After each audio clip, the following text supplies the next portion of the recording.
সংস্কার ইস্যুতে দাবি আদায়ে রাজপথেই এখন শেষ জায়গা বলে মন্তব্য করেন এনসিপির আহ্বায়ক নাহিদ ইসলাম। বিভিন্ন দেশের কূটনৈতিকদের সঙ্গে আলাপকালে তিনি কথা বলেন। শনিবার রাজধানীর একটি হোটেলে সংস্কার নিয়ে আলোচনার আয়োজন করে এনসিপি। অনুষ্ঠানে নাহিদ ইসলাম বলেন, নির্বাচনের আগে বিএনপি সংস্কার মেনে নিলেও জয়লাভের পর তার আগের অবস্থান থেকে তারা সরে এসেছেন।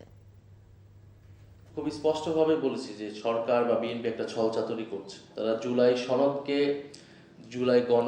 জুলাই আদেশ বা গণভোটের সাথে একটা বাইনারিতে নিয়ে গেছে এবং তার উপরে স্থান দিচ্ছে। এবং জুলাই সনদে যে জুলাই সনদটাকে কেন প্রবলেমেটিক হলো, কারণ এখানে নোট অফ ডিসেন্ট দেওয়া হলো এবং পরবর্তীতে নোট যুক্ত করা হলো। তো নোট অফ ডিসেন্ট কোনো সিদ্ধান্তের পার্ট না। নোট অফ ডিসেন্ট আপনার যে কোনো সিদ্ধান্তে একটা রেকর্ডের জন্য রাখা হয়।